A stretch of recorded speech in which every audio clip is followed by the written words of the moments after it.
મારા વહાલા મિત્રો, મારે ચેનલ મોનિટાઈઝ કરવા માટે તમારા સહકારની ખૂબ જરૂર છે. માટે આ છગન ગુજરાતીને તમારો સાથ આપજો. વિડીયોને લાઈક કરી ચેનલને સબસ્ક્રાઈબ જરૂર કરશો. હવે વાર્તાલાપ ચાલુ કરીએ. હું તમને મારો આ પહેલો અનુભવ હતો. હું આ અનુભવ કોઈ દિવસ નહીં ભૂલી શકું. મિત્રો, મારું નામ જાનુ છે અને મારી ઉંમર 22 વર્ષની છે. આજે હું તમને મારા જીવનની એક એવી ઘટના વિશે જણાવવા જઈ રહી છું જે દરેક છોકરીઓના જીવનમાં એક ટાઈમ આવે જ છે. હું જ્યારે 15 વર્ષની હતી ત્યારે હું એકલી અંગત ઈચ્છાઓ ઉજવતી અને સાપસીડી રમતી.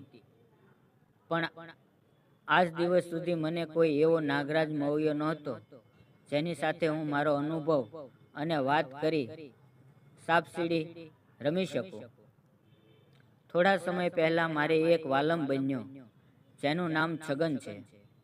આમ તો છગન ખૂબ જ સરસ દેખાય છે, પરંતુ થોડા સમયથી મને તેની પ્રત્યે ખૂબ જ આકર્ષણ થઈ રહ્યું છે. કારણ કે હમણાં એક દિવસ પહેલા જ્યારે હું છગનના ઘરે મારી બુક લેવા માટે ગઈ હતી ત્યારે છગન નાવણિયા કરી રહ્યો હતો.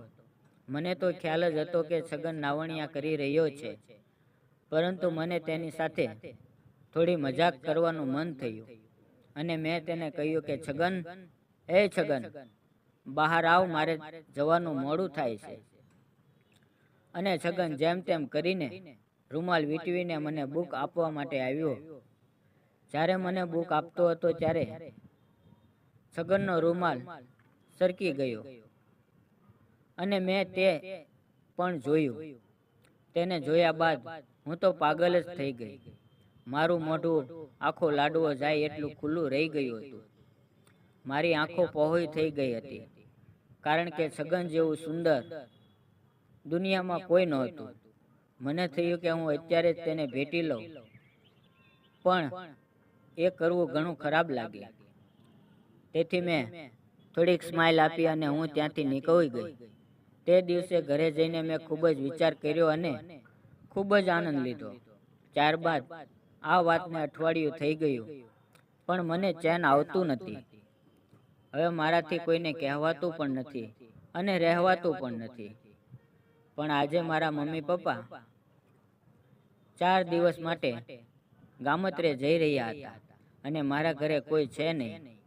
ત્યારે મેં છગનને કોલ કર્યો અને કહ્યું, આજે તું મારા ઘરે આવજે, આપણે સાથે મળીને ભણીશું.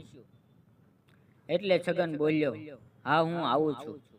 આટલું કહીને છગને ફોન મૂકી દીધો. મારા મનમાં છગનનું દ્રશ્ય ચાલી રહ્યું હતું. મેં મનોમન નક્કી કરી લીધું હતું કે જો આજે છગન મારા ઘરે લેસન કરવા આવશે તો હું તેની પાસે મરચાં ખંડાવીશ. અને થોડી વાર પછી છગન મારા ઘરે આવ્યો. થોડી વાર બેસીને અમે લેસન કર્યું અને પછી છગનને મેં મરચાં ખાંડવાની ખારણી બતાવી અને કહ્યું કે ચાલ, તું આજે મોટા દસ્તા વડે મરચાં ખાંડવાનું કામ કર.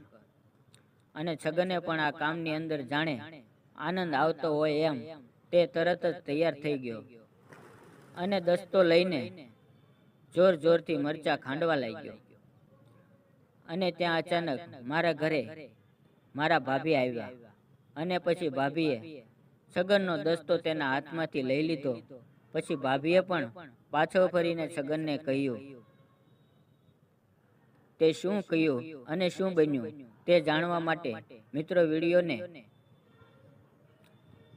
લાઈક અને ચેનલને સબસ્ક્રાઈબ જરૂર કરશો.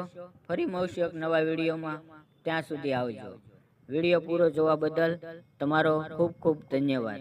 આ તમારા ગુજરાતી ભાઈને સબસ્ક્રાઈબ કરવાનું ભૂલશો નહીં.